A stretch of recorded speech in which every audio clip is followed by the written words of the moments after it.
C'est incroyable parce que parfois nous sommes vraiment notre propre ennemi. Pourquoi? Pourquoi je dis ça? Parce que trop souvent, nous ne faisons pas confiance aux capacités qui sont déjà innées en nous. On ne prend pas le temps vraiment de se découvrir en soi-même. Et on écoute beaucoup ce que les gens disent de nous ou sur nous, peu importe, même les amis les plus proches. Et on se fie à ce qu'ils disent. Ça peut être vrai, mais si on n'a pas pris le temps vraiment de se découvrir, ben, parfois, on se met dans une situation où on écoute n'importe qui et n'importe quoi, sans même écouter d'abord la personne qui nous a créés. Et souvent, on se fie aux erreurs. On croit plus à nos erreurs que à nos succès. Ou souvent, quand on a des succès, on dévalorise ces succès en disant que oh, c'est peut-être parce que tel m'a aidé ou bien c'était une chance, c'est une fois en passant. Donc, quand on a toujours ce mindset dévaloriser les bonnes choses qui nous arrivent ou que nous faisons, et on fait plus confiance à nos erreurs, à nos faiblesses, on fait plus confiance à nos échecs, et bien on répète les échecs.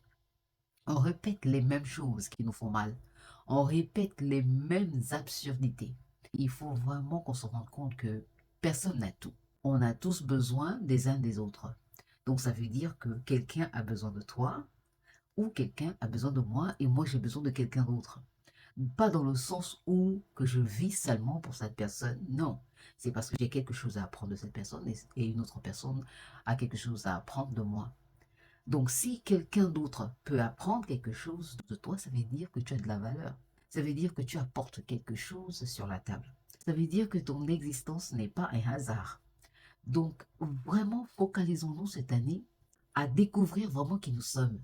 Qu'est-ce qu'on est capable de faire au-delà de nos échecs et de nos exploits.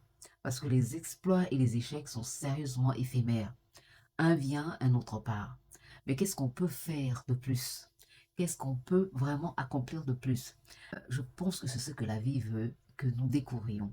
La vie devient plus intéressante qu'on se focalise à ce qui est vraiment important, ce qui est éternel, ce qui a de la permanence. Prenons le temps de faire ressortir tout ce qui est caché en nous, qu'on ne sait pas encore de nous.